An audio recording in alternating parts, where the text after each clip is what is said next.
예, 달라진 게 좀 있죠. 두 가지가 달라졌어요. 첫째는 우리 뉴페이스라고 해야 되겠죠. 작년까지 전복실 집사님이 지휘를 해오시다가 올해부터 우리 장민석 집사님께서 지휘를 해주시는데, 제가 이렇게 유심히 쳐다보니까 찬양대원들이 우리 집사님 잘생긴 얼굴만 보고 악보를 제대로 못 보시는 것 같아. 물론 곡이 오늘 조금 어려운 곡이었어요. 박자 맞추기도 까다로운 곡이고, 그래도 하여튼간 뭐 지휘자가 잘생겼으면 뭐 뭐든 되게 돼 있어요. 앞으로도 잘하실 줄로 믿습니다. 두 번째는 뒷좌석까지 꽉 찼어요. 우리 박수 한번 보내드립시다. 또 우리 숨은 공신이 있으세요. 우리 또 조영란 권사님을 비롯해서 이렇게 새로 지휘자를 맞이하기 위해서 단원들이 많이 모여야 지휘자에게 힘을 실어드릴 수 있다. 이래서 전화를 걸고 그렇게 애원하고 해서 이렇게 많은 분들이 세워졌어요. 우리 이 모든 일이 다 하나님의 계획하심이고 인도하심이라 믿습니다. 예, 그래도 얼굴은 조금씩만 보시고 지휘와 박자에 오늘 재직 헌신 예배로 드립니다. 먼저 재직에 대해서 여러분들이 좀 궁금해 하실 것 같아요. 재직이 되었는데도 내가 재직인지 모르는 분들도 더러 계실 것 같아요. 우리 총회헌법에 재직에 대한 정의가 나와 있어요. 여러분들 이참에 잘 기억하시기 바라요. 재직은 총회헌법서에 의하면 교회 직원이라는 표현이 정답입니다. 그래서 저희가 교회 직원 임명, 그래서 송구영신 때 나눠드렸잖아요. 그런데 교회 직원은 사실은 거기에 은퇴하신 분들은 포함이 안 되게 돼 있어요. 그렇지만 은퇴하신 분들도 그러면 일하지 말라는 이야기냐, 이런 얘기가 나올까봐 교회 직원은 시무에 한정하지만 그래도 우리는 은퇴해도 또 주를 위해서 열심히 봉사하고 수고하시기 때문에 다 올려드린 거예요.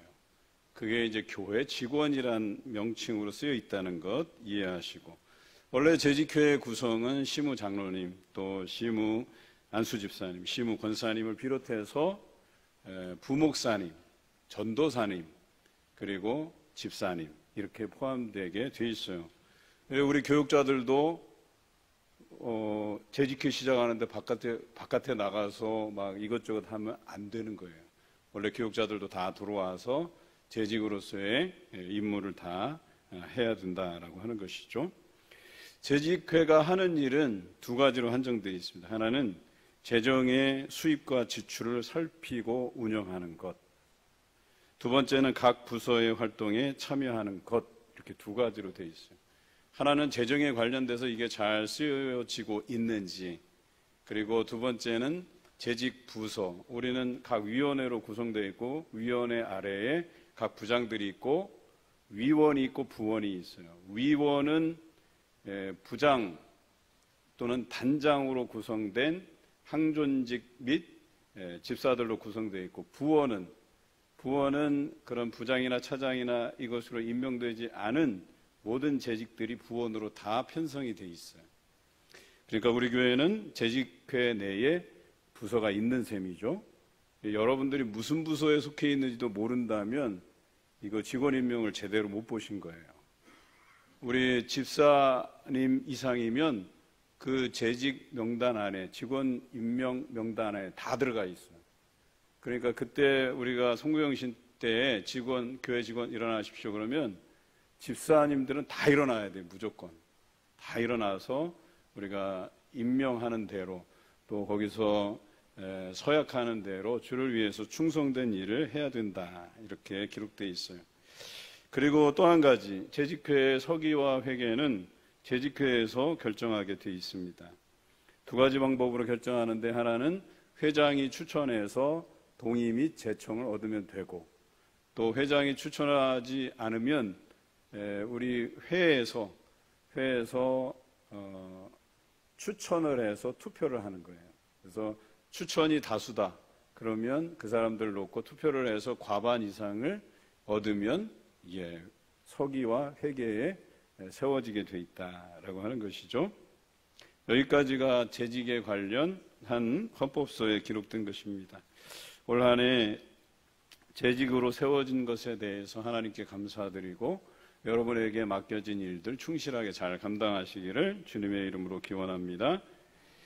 오늘 우리가 나누는 시리즈 말씀인데요. 성경 기도 두 번째 모세의 기도에 대해서 다루고자 합니다. 지난주에는 다메섹 엘리에셀의 기도에 대해서 우리가 나누었고요. 오늘은 모세의 기도에 대해서 다루겠습니다. 우리가 모세의 여러 가지 시편 기록과 또 그들의 역사적 사건을 기반으로 해서 모세에 대해서 잘 알고 있다고 생각하지만 오늘 기도는 조금 생소할 수 있는 기도기는 합니다. 물론 그 기도가 드려진 역사적인 배경은 시내산 사건이에요. 시내산에서 그들이 금송아지를 만든 사건 때문에 벌어진 모세의 기도의 내용입니다. 모세의 오경은 우리가 알다시피 창세기, 출애굽기, 레위기, 민수기, 신명기, 그리고 우리가 오늘 읽은 출애굽기의 말씀은 또 일부 민수기의 말씀과 합해져서 또 신명기 법전에 기록되어 있어요. 다시금 그들이 가나안 땅에 들어가기 전에 모세가 걱정하는 마음으로 너희가 하나님의 말씀을 잘 따를 것에 대해서 끝까지 자기 사명을 잘 감당하면서 백성들을 가르치죠. 성경에는 모세를 불세출의 지도자로 묘사하고 있어요. 대단한 지도자입니다. 저도 이스라엘 지도자 중에 대단한 인물을 꼽으라 하면 모세를 주저없이 꼽을 것 같아요. 모세는 하나님의 친구이자 종이었습니다. 세상에 하나님의 종을 자처하는 사람은 많아요. 내가 하나님의 종입니다. 나를 하나님의 종으로 써주십시오.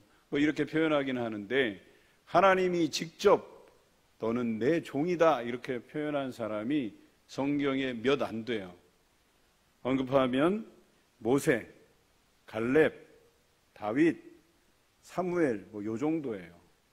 그 외에 더 있을 수는 있는데 몇 명 되지 않는 사람 중에 하나님이 친히 너는 내 종이다 이렇게 표현한 사람이 모세였다라고 하는 것이죠.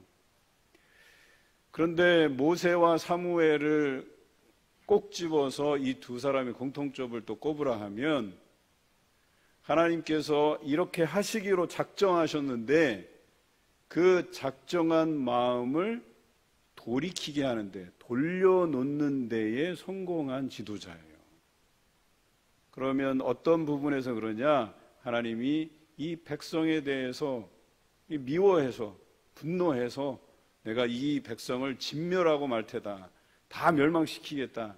이런 말을 쏟아놓으실 때 모세와 사무엘이 하나님을 만류했어요. 하나님 이러시면 안 됩니다. 하나님의 사랑하는 백성들을 살려주십시오.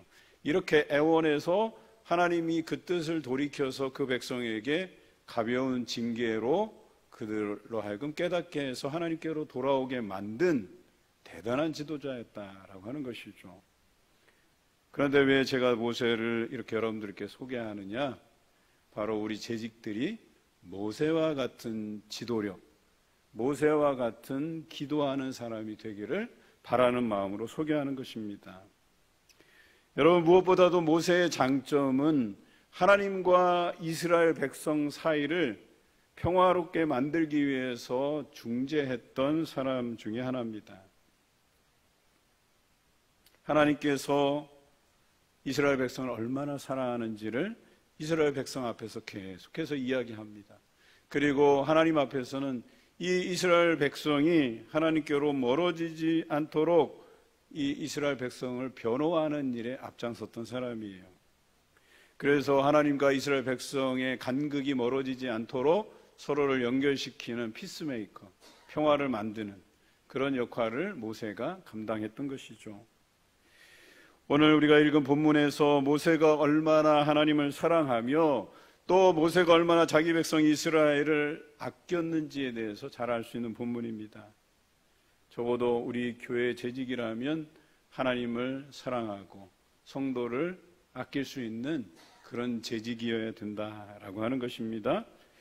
오늘 본문은 하나님께서 이스라엘 백성에 대한 진멸을 언급하시자마자 자신이 화를 당하는 것은 둘째치고 자기는 그래도 죽어도 좋다 이거예요. 그런데 다만 이 백성의 죄를 하나님께서 아시오니 또 내가 이 백성을 대신해서 하나님께 죄를 구하오니 이제 하나님께서 사죄의 은총을 내려달라고 하나님께 간구하는 기도예요. 그들이 시내산에 출애굽한 지 1년여 만에 도착을 해요. 그리고 모세는 시내산에 올라서 하나님께로부터 두 돌판, 십계명을 받게 되죠. 그때 백성들은 산 밑에서 뭘 했냐? 우리를 인도해낸 하나님을 우리에게 보여달라. 그래서 그들이 금부치를 모아서 금송아지를 만들어 버렸어요. 모세가 내려와서 화내자, 그리고 자초지종을 묻자 이런 핑계를 댑니다. 이러저러한 이유로 우리가 그런 하나님을 보여달라고 해서 불에 던져 놓으니까 금송아지가 돼서 나왔다는 거예요. 이런 말도 안 되는 핑계를 댄 거예요. 그때 가지고 왔던 두 돌판을 던져서 깨버리죠. 금송아지를 깨버립니다. 물론 이것이 중요한 건 아니에요. 이보다 더 중요한 것은 이 일로 인해서 하나님이 분노하셨다는 사실이에요. 그리고 하나님은 그들을 다 진멸하기로 작정하셨다는 것. 그것을 한 모세가 여기에서 나의 백성이 다 죽어나가면 안 되잖아요. 그가 떠올렸던 약속이 뭐냐면 그의 조상 아브라함의 약속이에요. 하나님께서 아브라함에게 주신 약속이 뭐예요? 너를 통해서 모든 민족이 복이 되게 하겠다고 말씀하신 거잖아요. 다른 표현으로 하면 이 백성을 통해서 모든 민족을 구원하실 하나님의 계획이 세워져 있었다는 거예요. 그걸 약속하셨는데 이 백성이 다 죽어나간다? 제일 먼저 비웃을 나라가 애굽이에요. 하나님께서 기적을 통해서 그 백성을 인도해내시고 이 광야 길에서 자기 백성을 다 죽여버리시면 하나님이 약속하신 아브라함에게 500년 전에 약속하신 이삭에게도 약속하신 그 모든 민족의 개념은 사라지는 것 아니냐 이거예요. 모든 민족을 향한 하나님의 구원의 계획이 다 사라지는 것 아니냐라고 하는 것입니다. 하나님께서 아브라함에게 약속하셨듯이 그 모든 민족을 구원해 낼 그 아브라함의 후손이 바로 이 백성입니다라고 이야기한 거예요. 그러니 모든 민족, 모든 백성을 위한 하나님의 구원 계획을 위해서라도 이 백성을 살려주십시오라고 기도한 것이에요. 여러분, 모세는 대단한 사람이에요. 모든 백성이라고 하는, 모든 민족이라고 하는 이 개념을 알았어요. 하나님께서 이미 계획하신 모든 민족을 구원해 내실 그 계획을 자신의 조상 아브라함에게 약속하신 모든 민족이라는 그 개념에서 그것을 알았다는 거예요. 그런데 그 원대한 꿈을 꾸고 우리가 약속의 땅을 향해 가는데 여기서 다 죽어버리면 그 하나님의 놀라운 계획은 어떠하고 아브라함에게 약속하신 그 약속은 어때요? 하나님께서 지키지 않는, 그래서 누가 보더라도 우리 하나님은 약속을 지키시는 분이 아니야라는 그런 평가를 들을까 봐 두려워했던 것이죠. 그래서 이 약속을 상기시키면서 하나님께 이스라엘 백성에 대한 긍휼, 용서를 구하고 있는 것입니다. 만약 출애굽했다가 거기서 죽임을 당하면 당장에 모든 민족 안에 포함된 애굽이 하나님을 인정하지 않을 거예요. 그런 하나님 우리는 필요 없다 이렇게 말할 거예요. 그리고 그 주변의 다른 민족들이 하나님을 오해하게 된다면 세계를 향한 그 모든 하나님의 구원의 계획이 다 어떻게 되겠어요? 어지럽혀지는 것이 되지 않겠어요? 그래서 하나님 앞에 선처를 구합니다. 그런데 단순히 하나님의 선처만을 구하지 않았어요. 뭔가 행동이 필요했어요. 이스라엘의 반성이 필요했어요. 그래서 이스라엘 백성들이 그 반성의 대가로 이러한 것들을 선언하죠. 첫째, 두 돌판을 깨뜨리고 금송아지 우상을 부수어서 가루를 내어 범죄한 이스라엘 백성에게 마시게 했습니다. 구체적인 행동을 한 거예요. 이 행동을 통해서 우리가 하나님 앞에 죄 지었음을 고백하도록 만들었다라고 하는 것입니다. 여러분, 이것이 굉장히 중요해요. 문제가 일어났어요. 그런데 단순히 입술로만 회개하는 것, 여러분, 이것은 제가 볼 때 하나님 앞에 양심이 없는 거예요. 내가 하나님 앞에 실수하고 잘못했다면 이와 같이 하나님 앞에 구체적인 행동이 필요한 거예요. 다시는 우리가 우상을 섬기지 않겠노라 하는 그런 다짐과 행동이 필요했던 것인데, 바로 두 돌판을 깨뜨리고 금송아지 우상을 부숴서 그것을 물과 섞어서 사람들에게 마시게 했다는 것. 이 구체적인 상징적인 행동을 통해서 하나님 우리를 용서해 달라고 모세는 행동했던 것이죠. 자, 두 번째는 어떤 행동이었습니까? 레위 자손을 통해서 칼을 들어서 그 범죄한 것에 가담한 그 백성들을 쳐 죽이게 했어요. 그렇게 해서 칼로 죽인 자가 3,000명이었어요.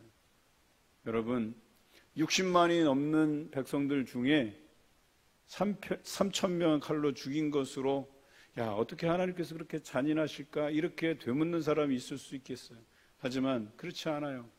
그들의 죄는 이미 진멸되고도 남음이 있는 죄였지만 그래도 선처해서 그 정도예요. 그래서 레위인들이 칼로 쳐 죽인 자가 3,000명이었다 이렇게 표현해요. 여러분, 희생이 필요해요. 반성이 필요해요. 감수해야 될 문제가 있는 거예요. 때로는 하나님 앞에 잘못했다면 그것에 대해서 어떻게든 우리가 표현해내고 반성해야 되고 다시는 그렇게 하지 말자라는 다짐이 있어야 되는 거예요. 그런데 모세는 그것을 알았어요. 그래서 두 번째 3,000명의 희생을 각오하고 이 일을 행했던 것이죠. 세 번째는 모세는 이스라엘 백성과 하나님이 동행해 주시지 않는다면 생명책에서, 거룩한 책에서 자신의 이름을 지워달라고 이렇게 요구합니다. 여러분, 우리는 상당히 이기적인 사람들이에요. 내 자신의 안위, 내 이익이 먼저지 다른 사람, 큰 무리를 위해서 나를 희생할 마음이 잘 없어요. 특히나 요즘 사람들이 그래요. 그래서 희생하기보다는 자신의 이익을 찾죠. 내가 좀 편한 길을 찾죠. 다른 사람들이 다 모여서 봉사하고 헌신하고 해도 나는 그냥 뺀질 그냥 뒤에서 나는 내 편한 길 갈게요. 그것은 당신들의 몫입니다. 아니에요. 모세는 내 이름이 생명책에서 지워지더라도 내 사랑하는 이 백성들을 하나님 구원해 달라고, 용서해 달라고, 이런 기도와 구체적인 행동을 한 사람이 바로 모세였다라고 하는 것이죠. 저는 이 세 가지 이야기를 한 단어로 묻고 싶어요. 그것은 책임감이라고 하는 거예요. 모세는 이 책임감에서 자유롭지 않았어요. 오히려 이 책임감에서 벗어나지 못해서 그가 신광야에서 하나님 앞에 실수하게 되죠. 자신은 이 책임감을 가지고 자기 이름을 걸고 자기 이름이 생명책에서 지워질 것에 대해서도 그가 꺼리끼지 않고 자기 백성에 대한 용서를 구했는데, 이 백성은 얼마 지나지 않아서 다시 불평하게 돼요. 광야에서 물을 내달라고 원망하고 불평하게 돼요. 여러분, 그 전에도 하나님께서 이 백성들의 불평과 원망의 소리를 들을 때마다 간헐적으로 징벌하신 사건들이 자주 나와요. 여러분, 모세가 참을 만큼 참았어요. 그런데 그거 하나 못 참아서 거기에서 하나님께서 반석에게 명하여 물을 내라 했는데 어떻게 했다 그랬어요? 반석을 두 번 탁탁 치며 우리가 너희를 위해서 물을 내랴, 이런 말을 해요. 여러분, 물을 내시는 분이 누구예요? 하나님이시잖아요. 그런데 우리가 그랬어요. 모세와 아론, 우리가 너희를 위해서 물을 내랴. 그 실수 때문에 하나님께서 모세를 가나안 땅에 들어가지 못하도록 하셨어요. 그렇지만 한번 생각해 보세요. 내가 그 가나안 땅에 함께 들어가면 좋을 것을, 약속의 땅에, 근데 들어가지 못하는 마당에 내가 지도자가 된들 뭐하나 생각하고 지도자 내려놓고 후임자에게 네가 해라, 라고 했으면 얼마나 무책임한 사람이 되겠어요. 그럼에도 불구하고 그는 가나안 땅에 들어가기 직전까지 백성들을 이끌고 백성들에게 다시는 우리가 하나님 앞에 범죄하지 말 것에 대해서 가르치고 또 가르쳤어요. 그래서 그 역사를 기록할 때 다시금 옛적 일을 회고하면서 또 기록했어요. 그래서 그들이 가나안 땅에 들어가기 전 모압 땅에서 다시 한번 그것을 써가면서 백성들에게 가르쳤어요. 다시는 하나님을 노엽게 하지 말라는 거예요. 하나님의 말씀대로 행하라는 거예요. 여러분, 이처럼 모세는 대단한 지도자였습니다. 기도하는 사람이었습니다. 자신의 이름까지 생명책에서 지워질 것을 각오하고 백성을 사랑하고 하나님 앞에서 백성들을 변호하고 백성들 앞에서 하나님의 입장과 뜻을 제대로 가르치고 전달한 지도자였다라고 하는 것이죠. 오늘 재직헌신 예배에 참여하시는 여러분들, 모든 재직 여러분들, 이러한 모세의 책임감을 가지고 살아가시길 바라요.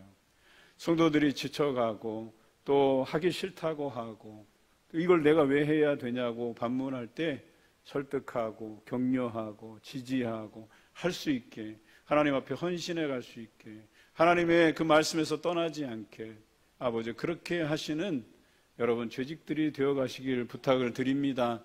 이게 진정한 재직의 리더십이라고 얘기하는 거예요. 작년에 우리가 재직헌신 예배 드리고 재직 세미나를 간단하게 했어요. 재직이 어떤 일을 하고 또 이런 일을 하고 백날 말해야 뭐예요?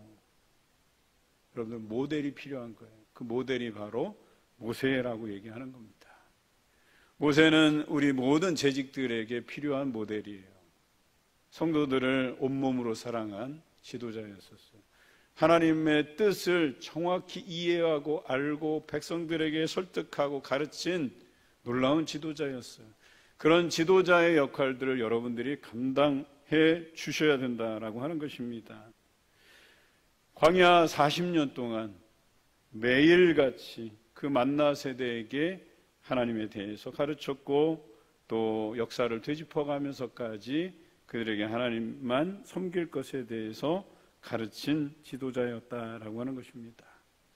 오늘 이 기도의 내용을 통해서 정말 이 백성을 살려달라고, 그리고 그냥 무작정 살려달라는 것도 아니고 하나님께서 아브라함에게 약속하신 그 약속을 다시 한번 언급하면서 이 백성이 하나님 앞에 꼭 필요한 존재임을 부각시키고 또 그것에 걸맞게 세 가지 약속과 행동을 보이면서 이 백성이 생존할 수 있도록 하나님의 뜻을 돌이킨 사람이었다라고 하는 것이죠.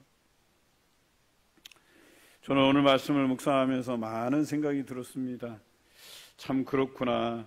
목사라는 직업도 자기 이름을 걸어야 되는구나 하는 생각을 했어요.